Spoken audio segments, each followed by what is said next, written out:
Mes amis taureaux, bonjour et bienvenue sur la chaîne Tarot à merveille. Pour votre tirage général, ceux qui me découvrent, soyez les bienvenus. J'espère que vous allez bien. Allez, c'est parti. Quelque part, en ce moment, quelqu'un retient sa respiration. Pas physiquement, émotionnellement. Cette personne porte en elle des mots qui sont devenus si lourds, si denses, si chargés de tout ce qu'elle n'a jamais osé dire, qu'ils exercent une pression constante sur sa poitrine. Une pression qui augmente de jour en jour, comme un mécanisme dont le ressort se comprime et qui approche du point de relâchement, le point où la tension devient insoutenable et où les mots sortent, non plus par choix, par nécessité physique. Ce moment approche. Et quand il arrivera, l'impact sera celui d'une déflagration. Pas une déflagration destructrice, une déflagration libératrice. Le genre d'explosion qui ne détruit pas les murs mais qui fait sauter les verrous, qui n'abat pas les structures mais qui ouvre les portes que personne n'arrivait à débloquer. Pour comprendre ce qui arrive, je vais démonter le mécanisme devant vous, pièce par pièce, comme un horloger qui ouvre le boîtier d'une montre et en expose les rouages, car ce qui se joue entre vous et cette personne n'est pas le fruit du hasard, c'est une mécanique, précise, complexe, et d'une beauté que vous ne pouvez voir que lorsque chaque pièce est posée sur la table. Premier rouage. Le silence. Le silence de cette personne n'est pas ce que vous croyez. Vous l'avez interprété comme de l'indifférence, comme un désintérêt, comme la preuve que vous ne comptez pas assez pour mériter une parole. Mais regardez ce silence comme un horloger regarde un ressort comprimé. Le ressort est silencieux, immobile, il ne fait aucun bruit, aucun mouvement. Et pourtant, il contient plus d'énergie que n'importe quelle pièce en mouvement dans le mécanisme. Toute la puissance de la montre est concentrée dans cet objet immobile. C'est le paradoxe du ressort. Moins il bouge, plus il est puissant. Moins il s'exprime, plus ce qu'il contient est explosif. Le silence de cette personne fonctionne exactement de la même manière. Chaque jour de silence n'est pas un jour de vide, c'est un jour de compression, un tour de plus dans le ressort. Une charge supplémentaire dans la réserve d'énergie qui se libérera au moment de l'appel. Et cette charge est déjà considérable, parce que le silence dure depuis un moment, parce que les mots se sont accumulés, parce que les pensées non exprimées ont atteint une densité qui ne peut plus être contenue indéfiniment.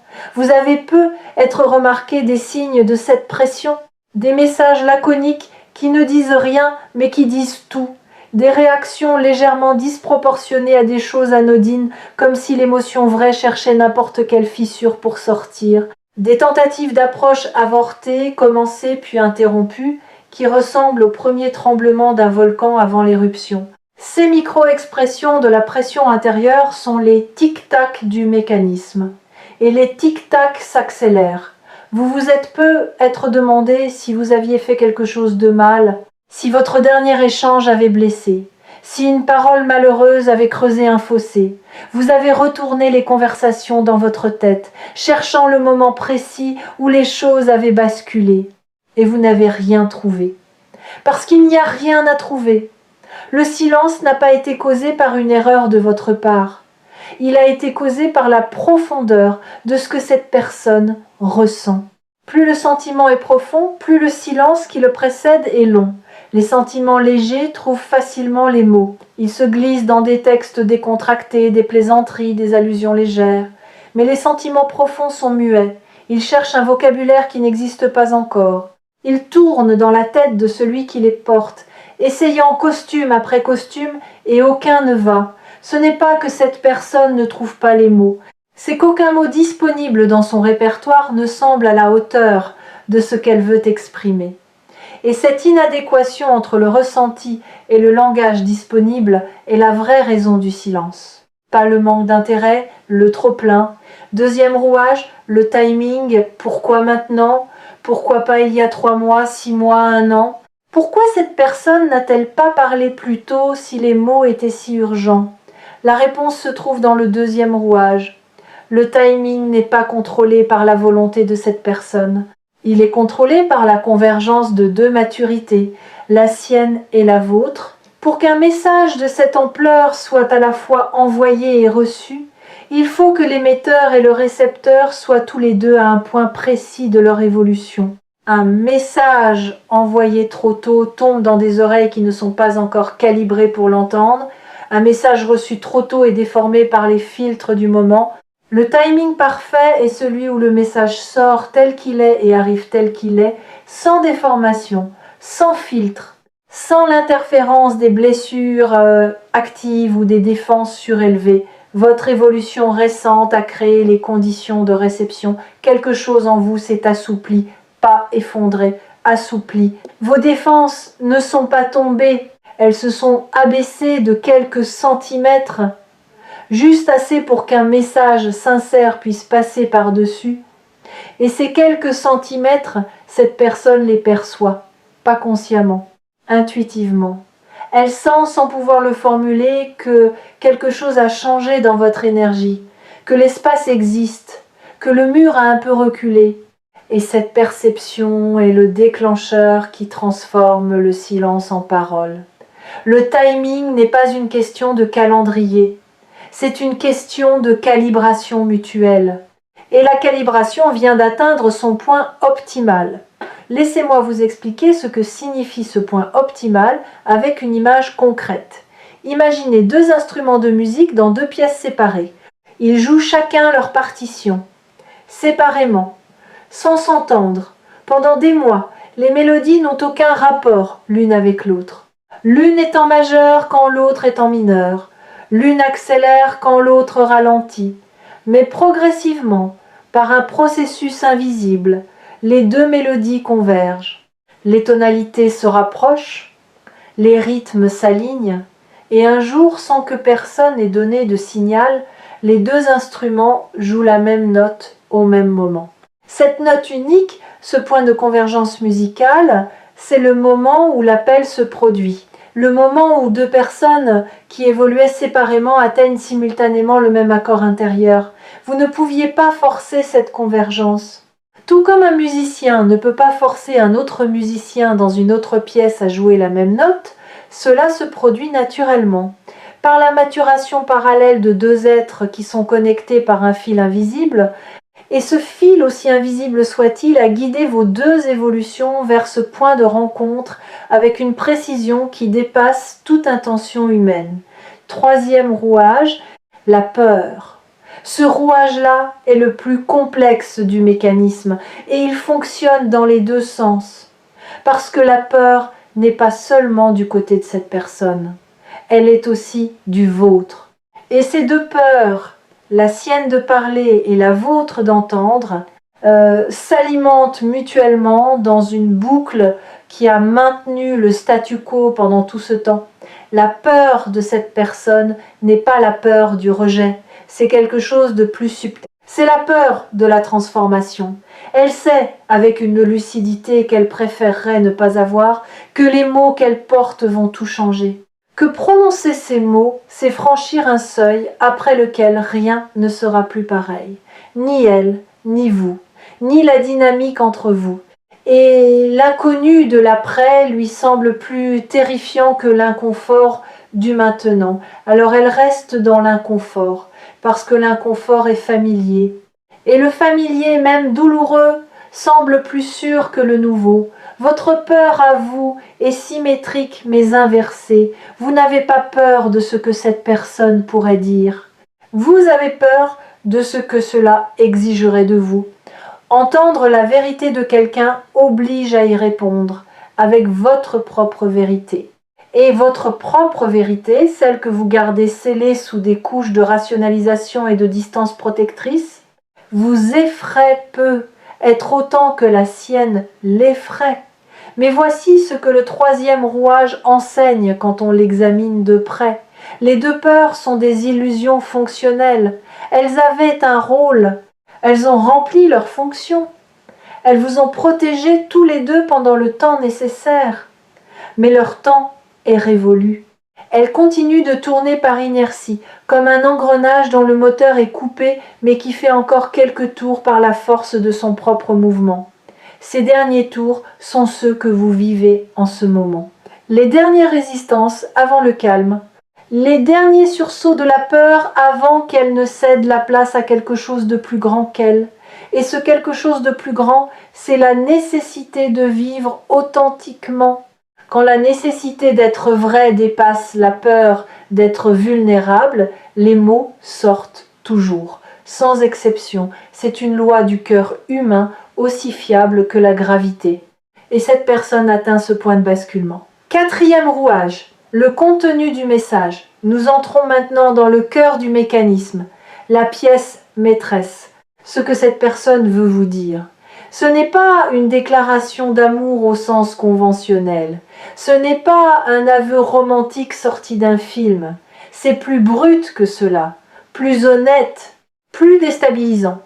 Ce que cette personne veut vous dire peut se résumer en une phrase, même si elle mettra probablement beaucoup plus de mots pour y arriver, parce que les choses les plus simples sont les plus difficiles à formuler. Cette phrase, la voici. Tu es la personne avec laquelle je me sens le plus réel, pas heureux, pas comblé, pas excité, réel. C'est un mot que votre mental trouvera peu, être insuffisant, trop sobre, trop simple, mais écoutez-le avec votre cœur et vous comprendrez qu'il contient tout. Parce que être réel avec quelqu'un signifie pouvoir retirer chaque masque, chaque armure, chaque rôle social, chaque performance et rester là, nu dans sa vérité, sans craindre le regard de l'autre. Combien de personnes dans votre vie vous offrent cet espace ? Combien de personnes vous permettent d'être totalement, irréductiblement vous-même ? Une ? Deux ? Aucune ? Cette personne vous dit que vous êtes cet espace pour elle, que votre présence désarme ses défenses d'une manière qu'aucune volonté ne pourrait reproduire. Que quand elle est avec vous, même en pensée, même à distance, quelque chose en elle se pose, se calme, se repose. Comme un animal sauvage qui trouve enfin un endroit sûr et qui pour la première fois accepte de fermer les yeux. Savez-vous ce que cela représente pour quelqu'un de dire cela ? De reconnaître qu'un autre être humain a le pouvoir de l'apaiser à ce point, c'est un aveu de vulnérabilité absolue. C'est dire « tu as accès à un endroit en moi que je protège de tout le monde. Un endroit que j'ai barricadé, camouflé, nié même. Et toi, sans effort, sans stratégie, simplement en étant qui tu es, tu traverses toutes mes barricades. Tu arrives directement dans la pièce la plus intime de ma maison intérieure. Et au lieu de m'en effrayer, cela me soulage. Parce que garder cette pièce fermée me coûtait une énergie que je n'ai plus. Cet aveu est rare, pas parce que le sentiment est rare. Beaucoup de gens le ressentent, mais très peu ont le courage de le formuler. Parce que formuler cette vulnérabilité, c'est se mettre entièrement entre les mains de l'autre. Et cette personne est sur le point de le faire pour vous, avec vous, malgré sa peur. Parce que le coût du silence est devenu plus élevé que le risque de la parole. Si cette vidéo vous a trouvé sur Tarot à merveille, c'est parce que cette phrase, aussi simple soit-elle, est sur le point d'être prononcée à voix haute. Et le fait que vous entendiez ces mots ici, maintenant, avant qu'ils ne soient dits par cette personne, est la manière qu'a l'univers de vous préparer à leur impact. Parce que quand quelqu'un vous dit « tu es la personne avec laquelle je me sens le plus réel », quelque chose se brise en vous, pas quelque chose de précieux, quelque chose d'encombrant. La carapace du doute, l'armure de l'indifférence feinte, le bouclier du « je m'en fiche », tout cela vole en éclats face à la sincérité nue de quelqu'un qui vous dit « avec toi, je peux être moi ». Cinquième rouage, ce que le message va déclencher en vous. Quand ces mots arriveront, votre première réaction ne sera pas la joie, ce sera le choc. Le choc de réaliser que pendant tout ce temps où vous doutiez de votre importance, quelqu'un construisait en silence un sanctuaire autour de votre image. Le choc de comprendre que votre manière d'être, celle que vous considérez comme ordinaire, banale, parfois même ennuyeuse, est précisément ce qui rend cette personne vivante. Le choc de mesurer l'écart abyssal entre la perception que vous avez de vous-même et la place que vous occupez réellement dans la vie de quelqu'un d'autre. Ce choc va secouer vos fondations. Pas pour les détruire, pour les rééquilibrer parce que vos fondations actuelles sont déséquilibrées. Elles penchent du côté de la sous-estimation, du côté du « je ne suis pas assez ». Du côté de cette croyance tenace que les gens qui restent dans votre vie le font par habitude ou par défaut plutôt que par choix délibéré. Et les mots de cette personne vont remettre les fondations d'aplomb, en posant sur le plateau de la balance un poids que votre doute ne pourra pas contrebalancer. Le poids de la vérité dite à voix haute par quelqu'un qui n'avait rien à y gagner, sauf le soulagement de ne plus mentir par son silence. Après le choc viendra quelque chose d'inattendu, de la tendresse. Pas de la tendresse pour cette personne, de la tendresse pour vous-même, parce que vous réaliserez que l'être humain que cette personne décrit avec tant de vénération, c'est vous. C'est vous qu'elle voit quand elle dit réel. C'est votre rire qu'elle entend quand elle cherche le réconfort. C'est votre regard qu'elle imagine quand elle a besoin de se sentir vue. Et cette réalisation provoquera en vous un mouvement rare, le mouvement de vous regarder avec les mêmes yeux, de vous voir tel que cette personne vous voit, de découvrir que l'être humain que vous malmenez intérieurement depuis des années est un être humain extraordinaire vu de l'extérieur. Il y a un deuil dans cette découverte, pas un deuil triste, un deuil nécessaire, le deuil de l'image de vous que vous portiez depuis si longtemps, l'image du pas assez, du trop ordinaire, du toujours à côté. Cette image va mourir, non pas d'un coup, mot par mot.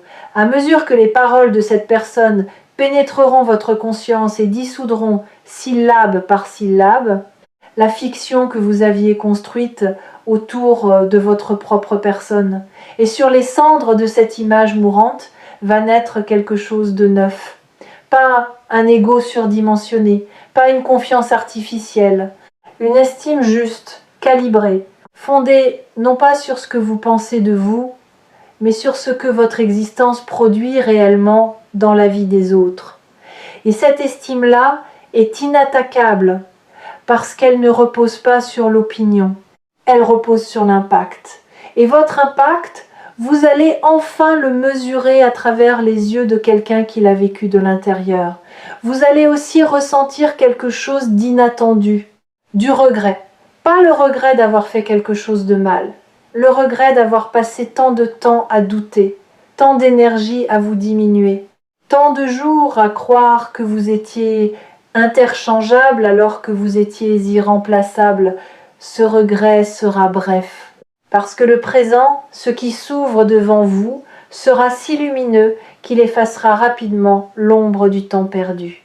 Mais il aura la vertu de vous enseigner quelque chose que vous n'oublierez plus jamais. Ne plus jamais douter de votre importance. Plus jamais. 6e rouage, l'après. Quand un horloger a exposé tous les rouages, quand chaque pièce est sur la table et que le mécanisme est entièrement compris, il reste une question.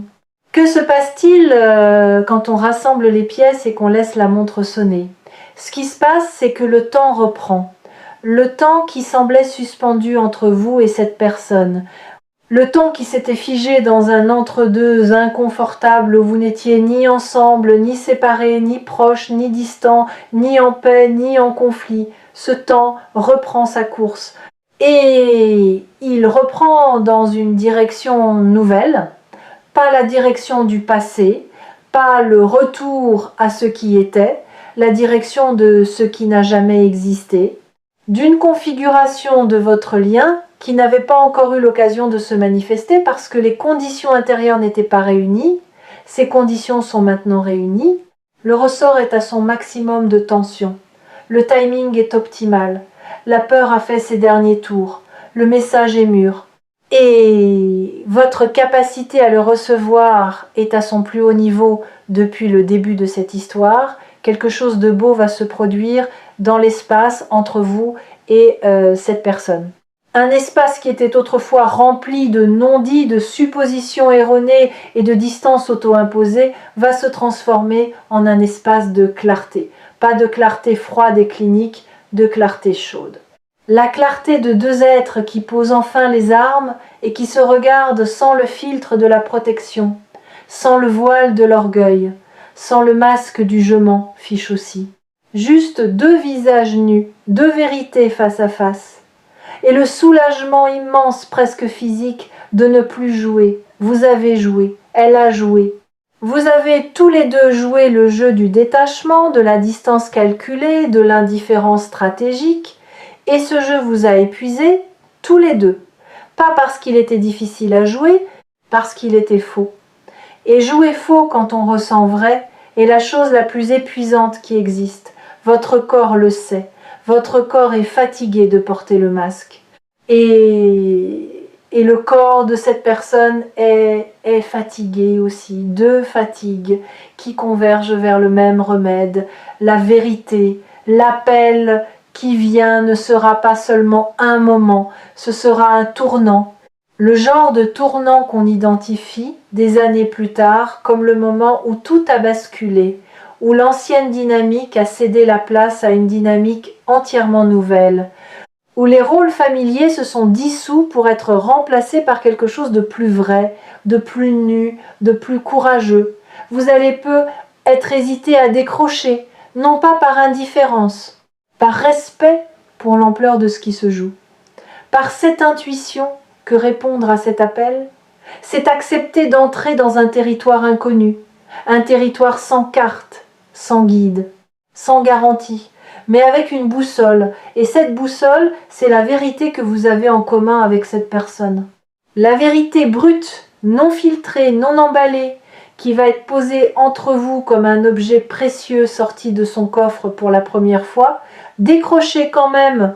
Décrocher avec le cœur battant et les mains qui tremblent, décrocher en sachant que le tremblement n'est pas de la faiblesse, c'est le signe que ce qui se passe est réel.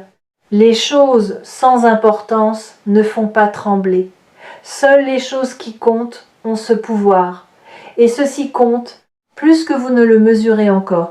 Les messages reçus ici sur Tarot à merveille portent parfois une charge qui dépasse le cadre d'une simple lecture. Celui-ci en fait partie. Il ne se contente pas de décrire ce qui arrive. Il prépare le terrain pour que ce qui arrive puisse être accueilli dans les meilleures conditions, comme un jardinier qui prépare la terre avant de poser la graine. La graine est le message de cette personne. La terre, c'est votre cœur. Et cette vidéo est la préparation. Voici ce que je veux que vous gardiez de cette lecture. Au-delà des détails, au-delà de l'identité de cette personne ou du moment exact de l'appel, ce que je veux que vous gardiez, c'est la compréhension du mécanisme. La compréhension que rien dans votre vie n'est aléatoire, que le silence avait une fonction, que le timing a une intelligence, que la peur a une date d'expiration, que le message qui vient était inévitable depuis le moment où deux personnes ont créé entre elles un espace de vérité. Vous avez créé cet espace par votre authenticité, par votre patience, par votre refus de jouer des rôles dans une relation qui méritait mieux que le théâtre. Et cet espace, nourri par le temps et mûri par l'absence, est devenu si vaste qu'il ne peut plus rester vide. La nature a horreur du vide, et l'amour, sous toutes ses formes, a horreur du silence quand le silence n'a plus rien à enseigner. Votre rôle dans les jours qui viennent est simple, mais exigeant. Restez ouvert. Ne pas refermer les écoutilles à la première vague d'émotions. Ne pas retourner dans la forteresse du détachement au premier signe de vulnérabilité.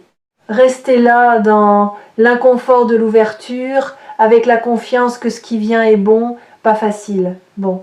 Et que le bon dans les relations entre êtres humains profonds n'est jamais facile. Il est toujours un peu tremblant, un peu maladroit, un peu effrayant.